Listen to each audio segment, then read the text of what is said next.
welcome to Kwanzaa Connections. My name is Dr. Chike Akua, and it's an honor to be here with you as we discuss and learn about Kwanzaa, the African American celebration of family, community, and culture. Now, this presentation is brought to you by the Auburn Avenue Research Library on African American culture and history. And I want to give a very, very special thanks to Mr. Morris Gardner, who has always been on the front lines of making sure that the programming at the Auburn Avenue Library is creative and conscious about the issues that we need to be discussing in our community. I'd like to bring you greetings from the Teacher Transformation Institute, where we use standards-based, research-driven, and culturally relevant and responsive instructional strategies to increase student achievement. Those are just some big sounding words to say that our children are brilliant, but that many of them are in schools and school systems where they're seen as a problem rather than as people. And so we go in and we teach teachers and leaders how to bring out the brilliance within our children. I also want to bring you greetings from Saba Academy Online, which is our independent African-centered online academy, where we're teaching children using the Reading Revolution online curriculum. You can go to sabaacademyschool.com for more information.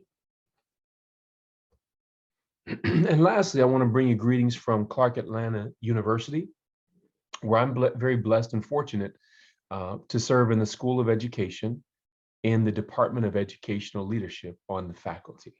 And of course, Clark Atlanta University is one of our great HBCUs, carrying on a legacy and tradition of educational excellence.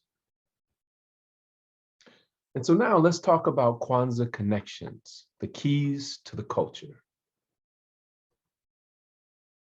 You know, we've been doing Kwanzaa for over a decade here in the Atlanta area, and it's truly been a blessing and an honor to help to lead many of these Kwanzaa celebrations.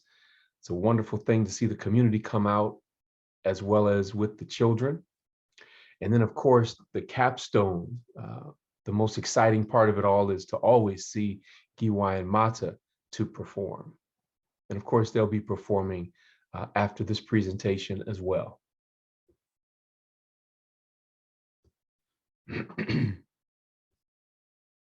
But we first have to begin with this question: what is Kwanzaa?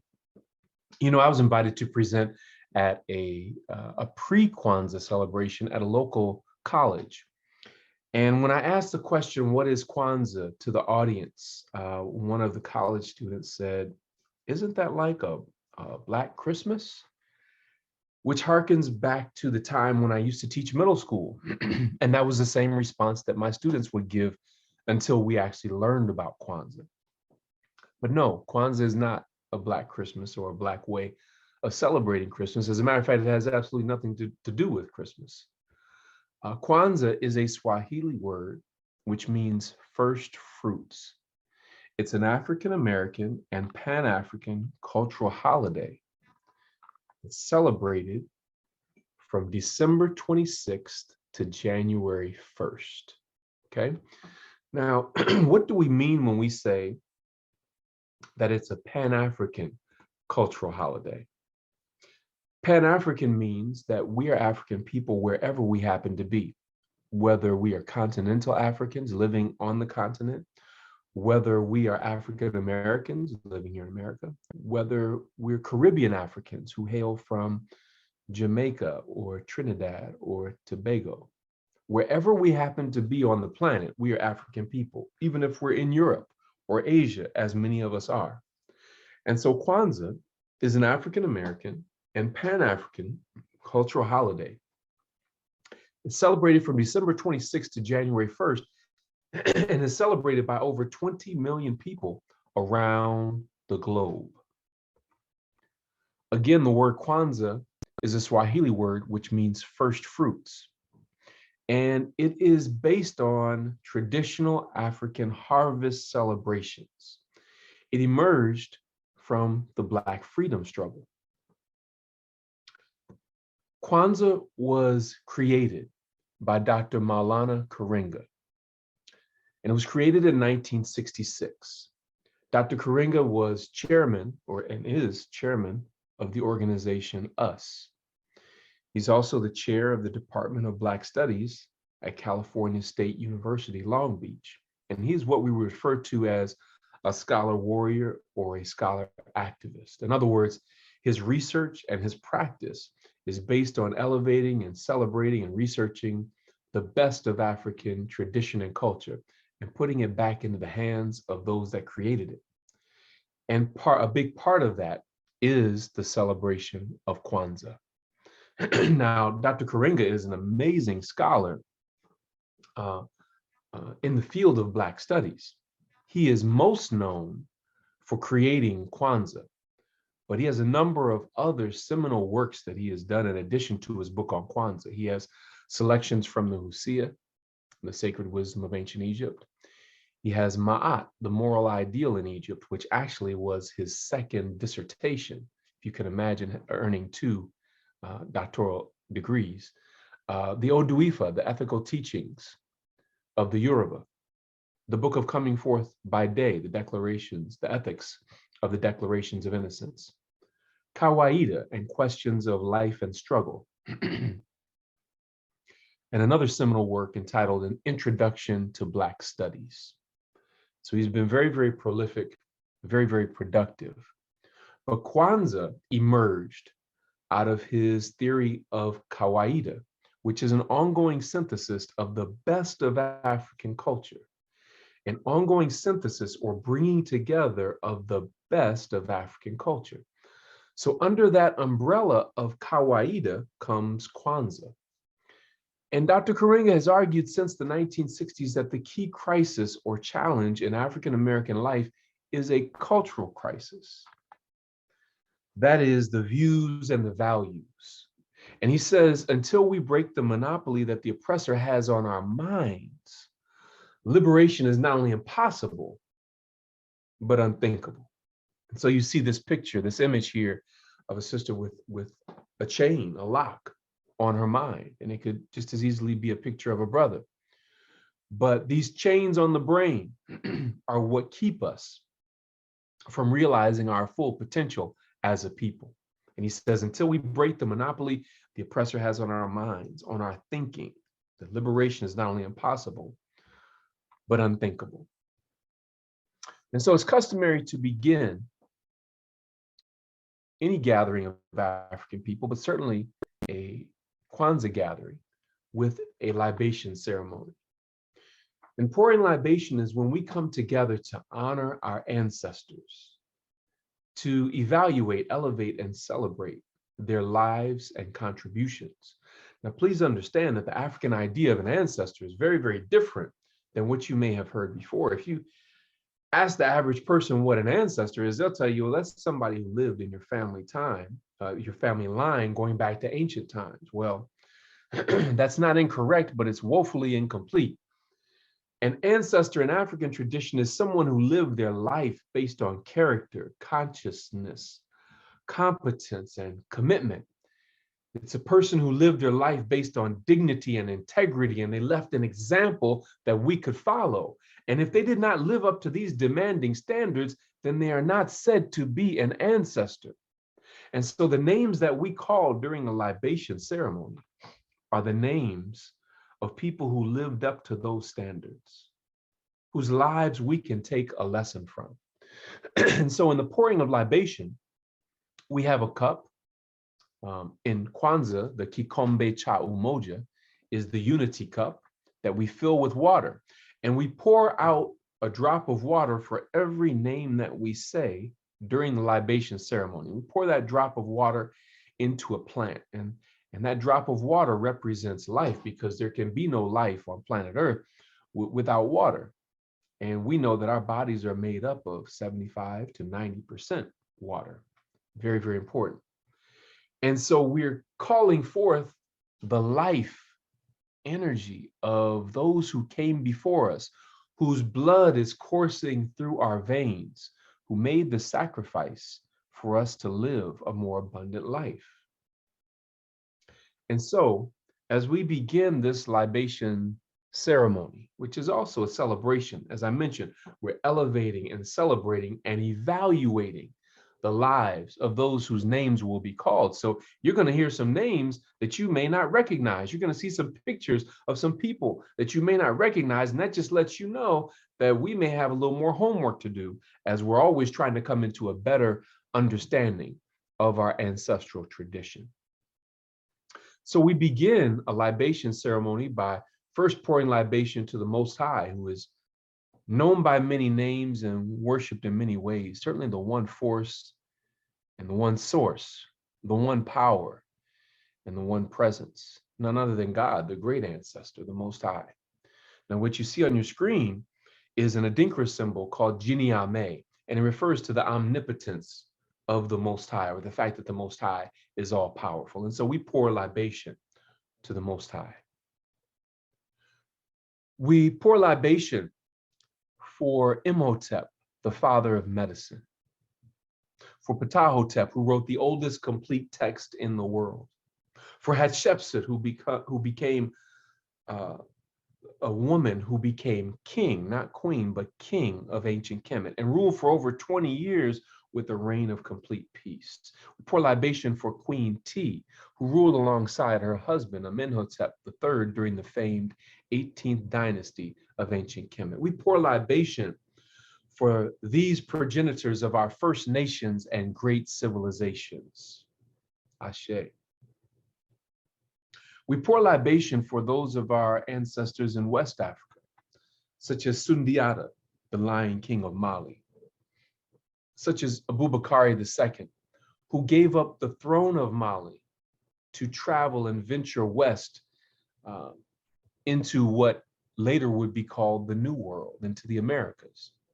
We pour libation for Mansa Musa and his economic excellence, becoming the richest person in humanity, in human history, but one who circulated that wealth to the people.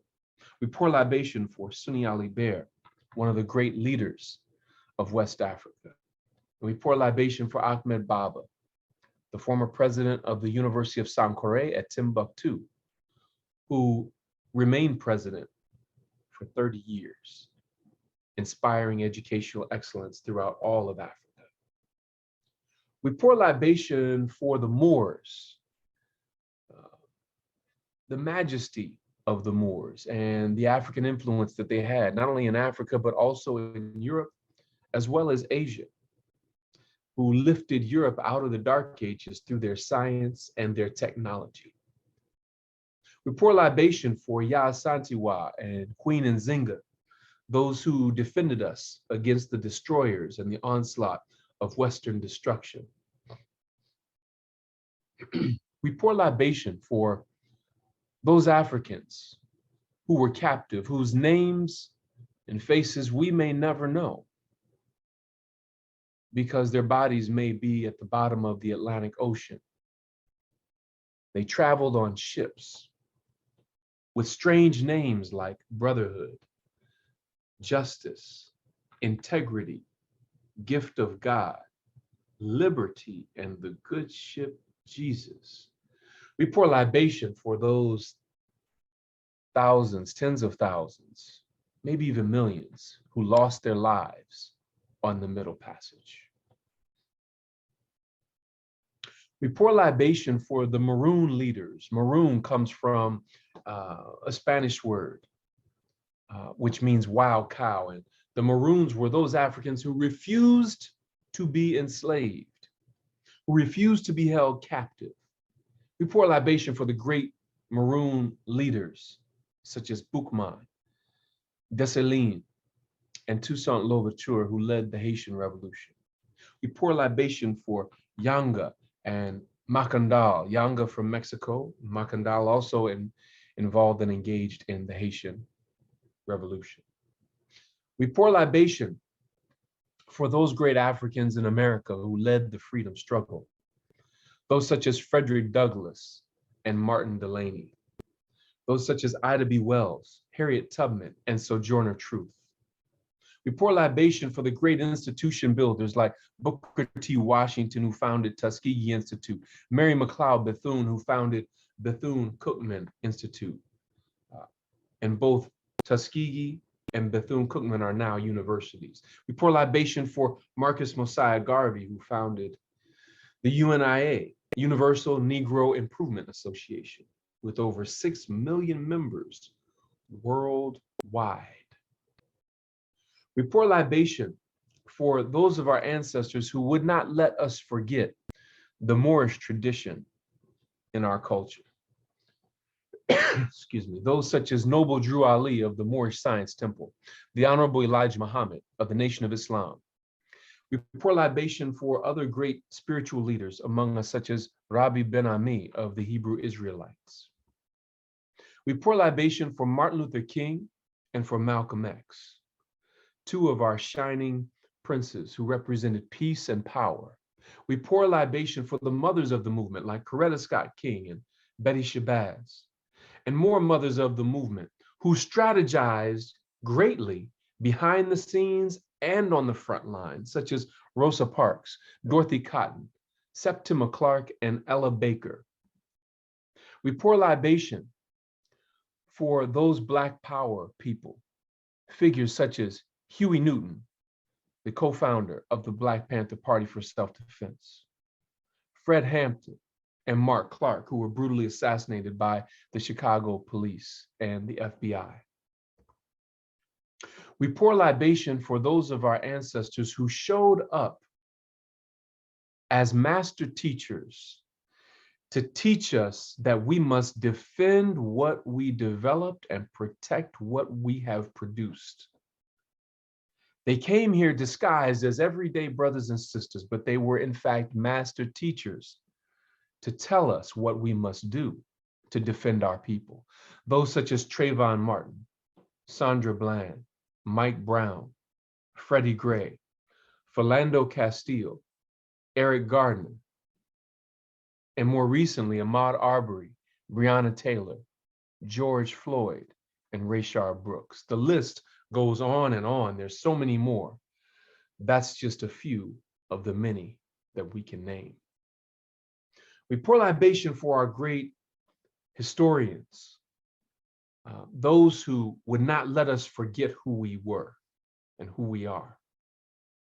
We pour libation for the great multidisciplinarian, Dr. Shekanta Diop, who was a historian, linguist, physicist, anthropologist, and political scientist, a multidisciplinary genius. We pour libation for the other great African-centered scholars who helped to reconnect us to the best of who we are, those such as Dr. Edward Robinson, the author of Journey of the Songhai People, Dr. Yosef Benyakinen, author of Black Man in the Nile and many other books, Dr. John Henrik Clarke, whose seminal work was Africans at the Crossroads, Notes for an African World Revolution, Dr. Asa G. Hilliard, who wrote Saba, The Reawakening of the African Mind, and The Maroon Within Us and African Power. We pour libation for Ivan van Sertima, who wrote They Came Before Columbus, The African Presence in Early America. He also wrote The African Presence in Early Asia and The African Presence in Early Europe, and edited the Journal of African Civilizations. We pour libation for Francis Cress Welsing, who wrote the ISIS Papers. And this year, we pour libation for one of our monumental African historians who made his transition this year. He visited over 100 African countries, and he taught us that history is the light that illuminates the past and the key that unlocks the door to the future. Having visited over 100 countries in search of the global African presence, meticulously documenting it with visual photographs and footage, none other than historian and author, Dr. Runoko Rashidi. We pour libation for Nelson Mandela, Winnie Mandela, and Stephen Biko. We pour libation for Maya Angelou, who reminded us to do the best that you can until you know better. And then when you know better, you must do better. We pour libation for our great spiritual leaders, such as Dr. Miles and Ruth Monroe. We pour libation for a tremendous artist and actor who left us too soon. He was our Black Panther, who made it his mission and his business to portray the very best that we are on screen and to leave a legacy of dignity and integrity. Brother Chadwick Boseman. We pour libation for another great spiritual leader, Bishop Dr. Barbara King. I pour libation for my mother, who made her transition in 2020. And now we pour libation for the children yet to be born, who must carry on our struggle for freedom, liberation, and more important, for sovereignty.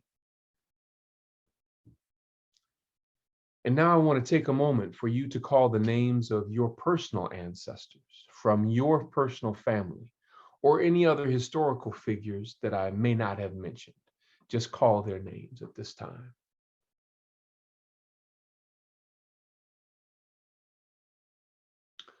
And for all those named and unnamed, we say Ashe, Ashe, Asheo.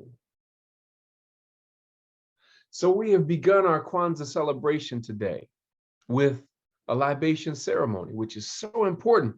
We've welcomed the energy of the ancestors to be with us. And now we want to talk about the Nguzo Saba. The Nguzo Saba is the 7 principles. Nguzo Saba is a Swahili word which means 7 principles.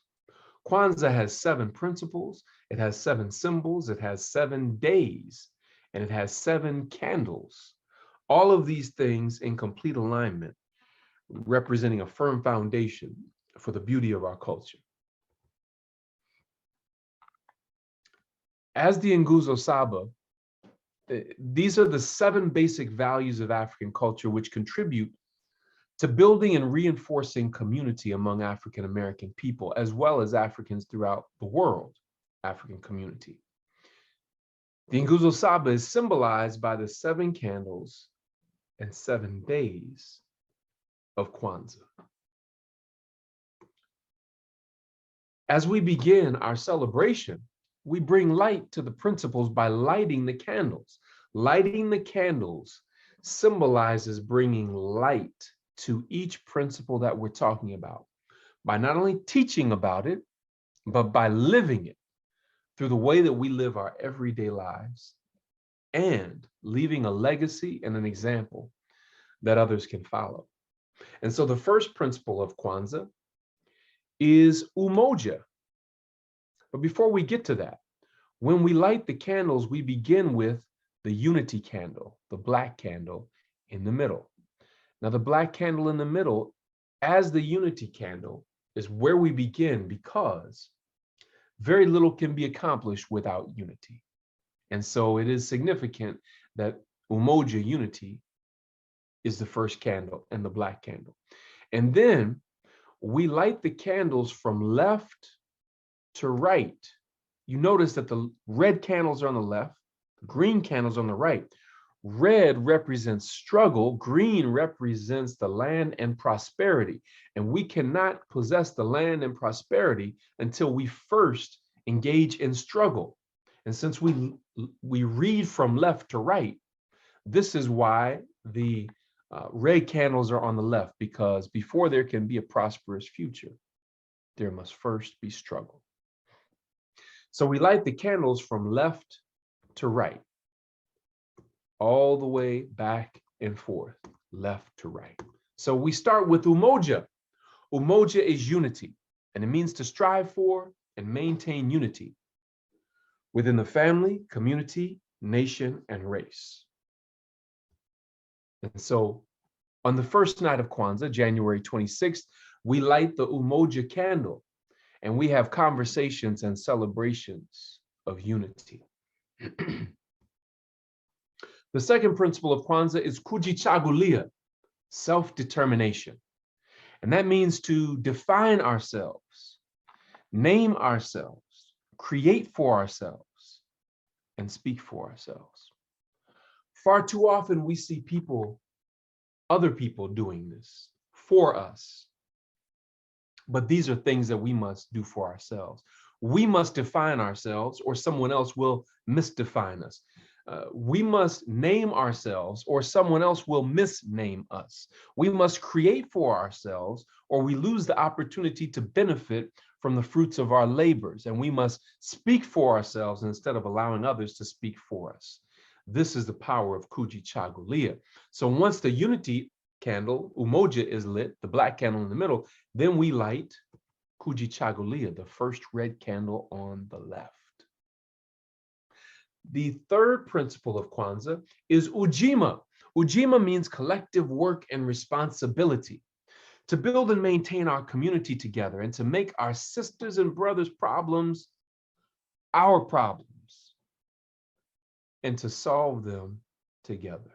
One more time, to build and maintain our community together and to make our sisters and brothers' problems our problems and to solve them together.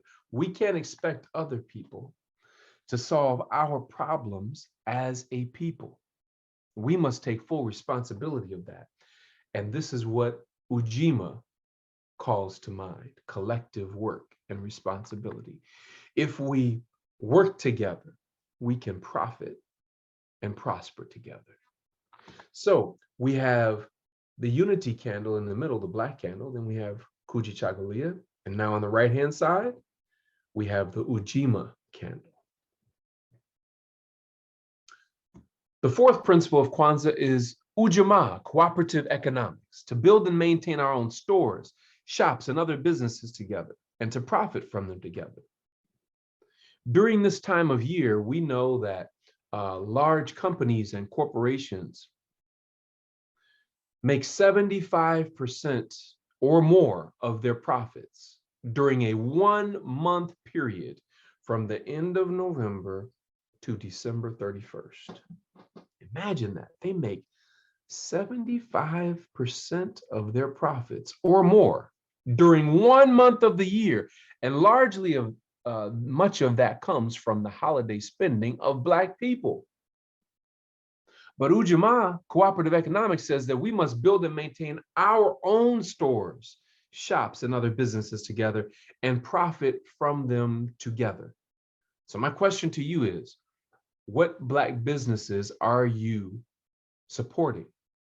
If you're looking for some to support, you can go to buyblackmovement.com, buyblackmovement.com, or you can go to webuyBlack.com. Both of these are places that have hundreds of Black made and manufactured products.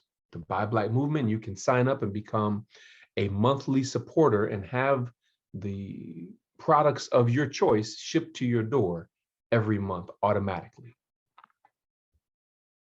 So now we have Umoja, unity; Kujichagulia, self-determination; Ujima, collective work and responsibility. And now we're back to a red candle, Ujima, because it does take struggle to build strong Black businesses. The fifth principle of Kwanzaa is Nia, purpose. To make as our collective vocation the building and developing of our community in order to restore our people to their traditional greatness. Did you know that many of our people don't know that we were traditionally great? And if they know it in word only, they don't know the details of what made us great and how we became great.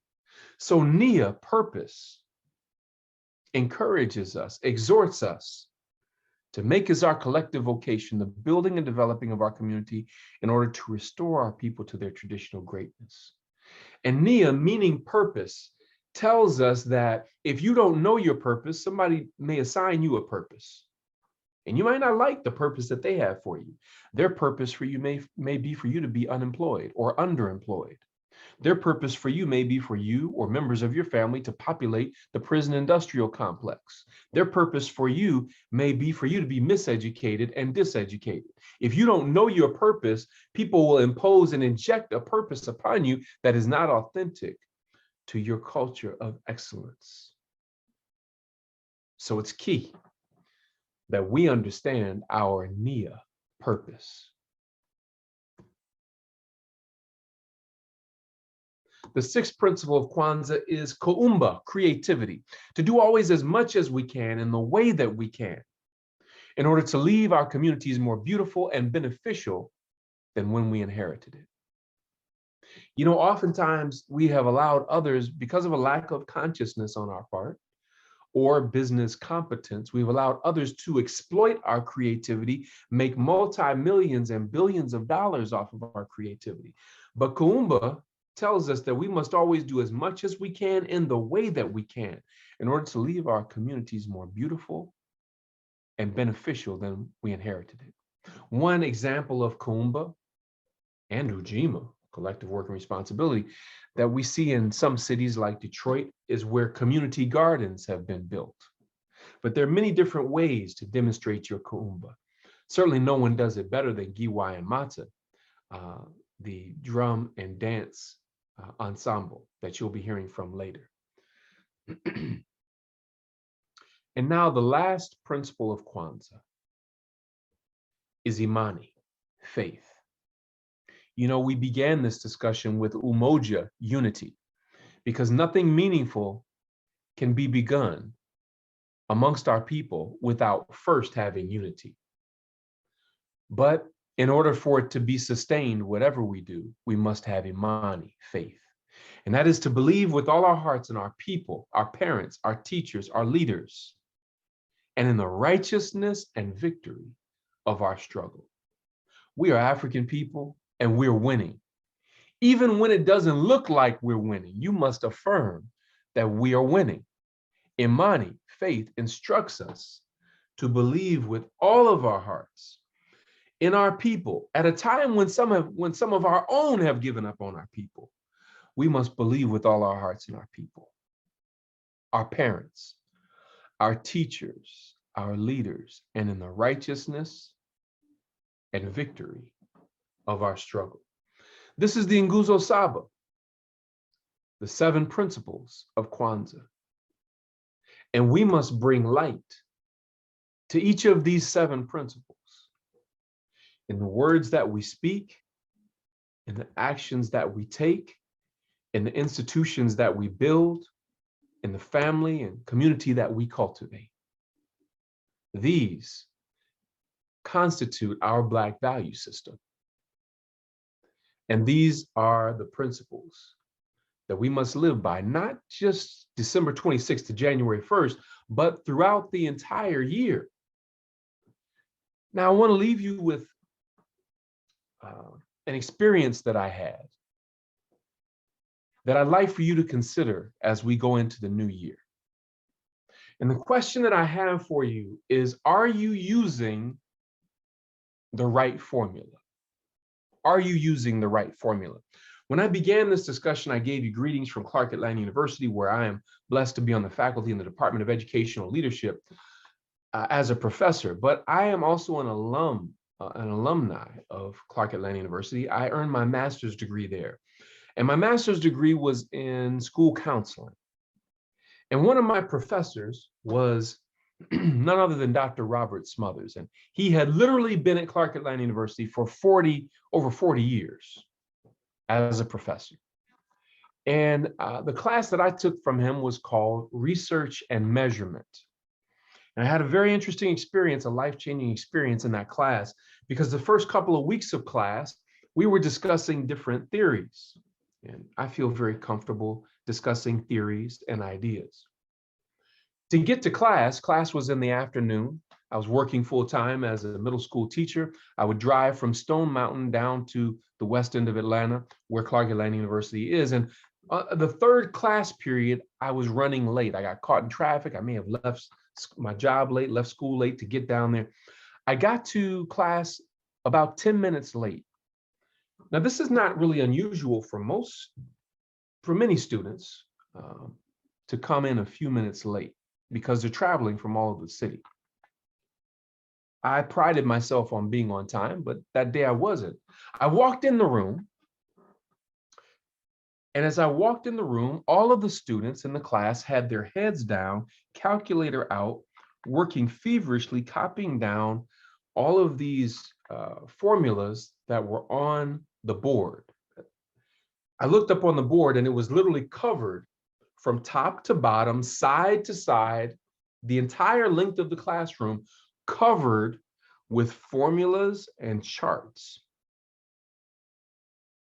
I was so astonished. I thought I had walked in the wrong classroom. I walked out of the class. I looked up at the room number. I said, this is the right room number. I looked at the front of the class. That's Dr. Smothers. And my heart's just beating and pounding because I'm seeing all these numbers and formulas and charts on the board. And I'm immediately transported back to Algebra 1, Algebra 2, and geometry, and these math classes I had when I was in high school, where I was an underperforming student who was extremely miseducated in math. And my heart starts beating and pounding. Oh my gosh, what am I going to do? I sit down next to one of my classmates. I said, did he tell us to bring a calculator this week? We haven't used calculators. Was this part of a homework assignment? They were like, no. And so I had to sit there and I just took a deep breath and tried to calm myself down. And a still small voice within said, just write down everything that you see.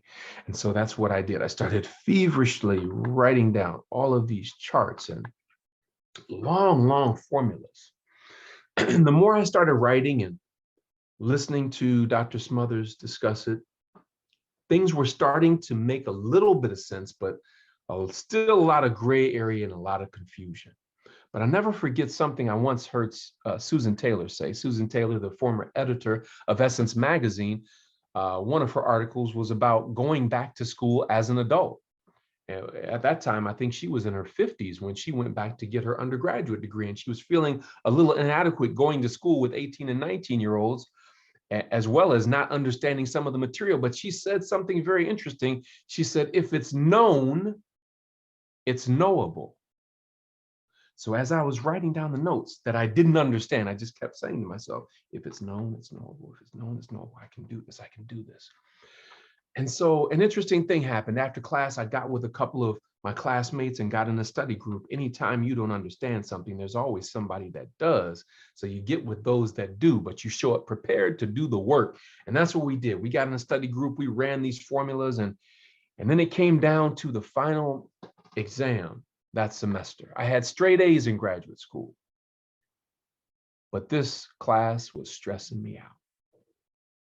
And when you're working on a master's degree or a doctorate, you can't get anything but an A or a B. Anything less than a B is considered failing. So here we are coming up on the final exam. And the final exam is a one-question test. But this one question has all of these mathematical formulas that we had to memorize, and then these steps that we had to go through. And this one test, this one question, literally would take you 60 to 90 minutes to complete. Well, the problem with a one question test is if you get one question wrong, you got a 0. At least if there were 20 or 50 questions, you got some wiggle room. There's no wiggle room on this test. If I fail, I'm out of the program. Man, I studied so hard for that test. I went over my notes. We had our study group. I had flashcards. I had everything. On the day of the test, I had to talk to myself. I can do this. I'm going to ace this test. Had all my formulas memorized. So I went through all the steps, carefully going through, doing all the calculations, long formulas, all that kind of stuff. And when I had finished, I felt that I had the correct answer. After an hour of meticulous calculations, I walk up to Dr. Smothers. He said, "Are you finished?" And he held his hand out as if to take my paper. And I said, "Yes," but I held my paper back. I said, I am finished, but would you mind looking over my paper before I hand it in and letting me know if I made a mistake? Well, over the course of the semester, he knew a little bit about my anxiousness and some of my fears surrounding all the math involved. He looked at my paper and he said, Mm-hmm. Mm-hmm. Then he said, your math is impeccable. I said, did I get it right? He said, no. I said, but you just said my math was impeccable. He said, it is. Your math is impeccable. You figured out everything correctly in all of your charts. I said, well, how can the answer be incorrect if my math is impeccable and I did the math correctly? He said, because you used the wrong formula.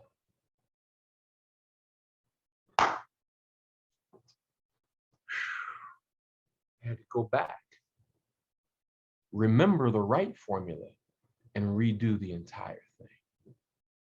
Now, why do I tell you that story? What does that have to do with Kwanzaa? I'm asking you to evaluate what you've experienced this year as you plan and project what you would like to see in the new year, and ask yourself, am I using the right formula? Listen, I was working hard. I'm a nice person. I went to study groups. I studied on my own, and I still got the wrong answer, not because I'm not a decent person or didn't study or wasn't a serious student. I got the wrong answer because I was using the wrong formula. And how many of us out here are nice people, are good people who are trying to do well, trying to do right, trying to raise our families? We're working hard. We're trying to get things done. We're trying to work for our people, but we're using the wrong formula. When Dr. Maulana Karenga established the 7 principles of Kwanzaa and the celebration of Kwanzaa, that's what he realized. He realized that we were operating on somebody else's formula, using their value system rather than our value system. So I shared that story with you to ask you, are you using the right formula? And as we move forward into a prosperous new year, let's meditate on what the right formula is. Our ancestors left it for us. It can be found in our traditions. It can be found in our morals. It can be found in our values. But we have to be willing to do, as Dr. Cheikh Anta Diop has said, go back and rescue and reconstruct our history and culture and put it back into the hands of those that created it. With that, I leave you with this quote from Fannie Lou Hamer, who said, never forget where we came from, and always praise the bridges that carried you over. And lastly, the African proverb, which says, if you wish to go fast, go alone. But if you wish to go far, go together. Brothers and sisters, let's go together into a prosperous new year and a prosperous future as African people. Happy Kwanzaa and many blessings in the new year. My name is Dr. Chike Akua. Peace.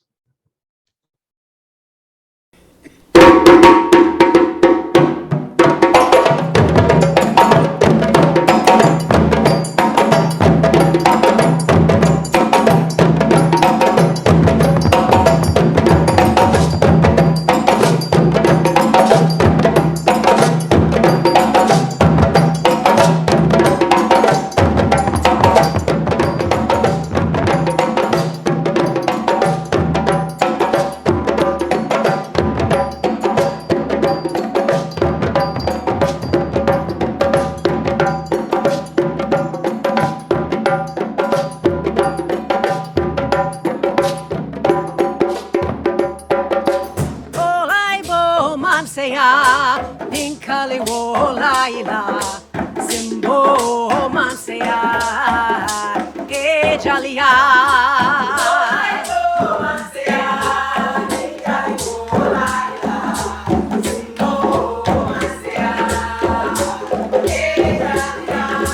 Olaibo mansea Harriet Tubman Tatale Simbo mansea Ejalia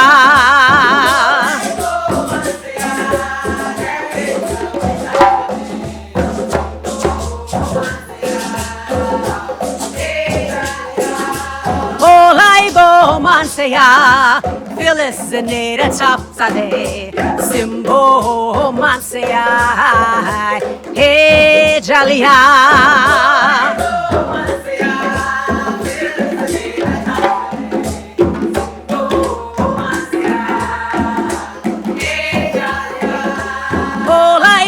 Mansea, Bobby Harris Tatale, Simbo Mansea, Jalia.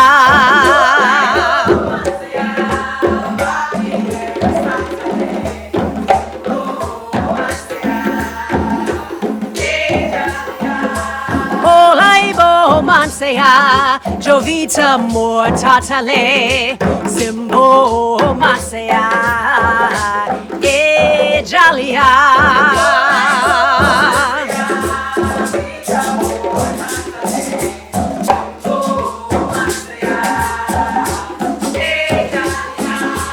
Olaibo Mansea, Mama Educator Tatale, Simbo Mansea, Hey Jalia.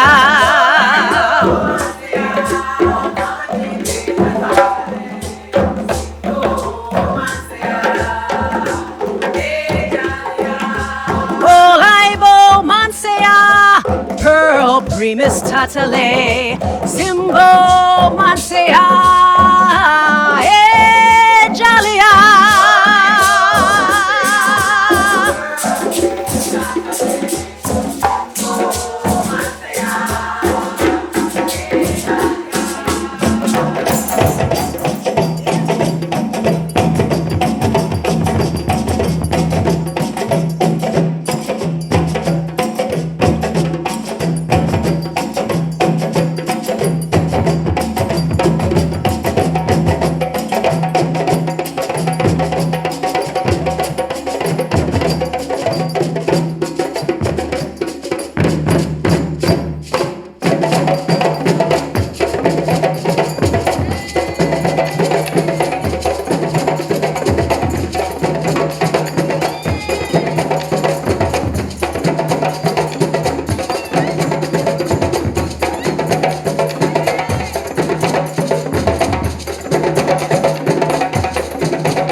Greetings, everyone. Now we are moving on to our next and final dance called Kuku, which comes to us from the Susu people.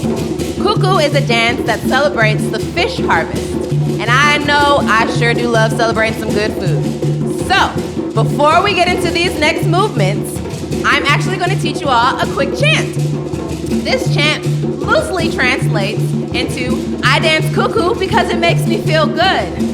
And like I said, I love feeling good and celebrating things. So I hope you all join me in this, okay? So I'm going to say akukuaye, and you're going to follow with aye. I'm going to say akukuayo, and then you're going to say ayo. Then I'm going to say akukuaye amansea, and you're just going to say kuku, okay? All right, let's try together. 5, 6.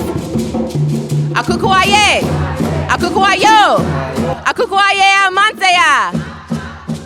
Akukuaye, akukuayo, akukuaye amansea. Akukuaye, akukuayo, akukuaye amansea.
kujichagulia Ujima Ujima Nieka umbe imani harambe oye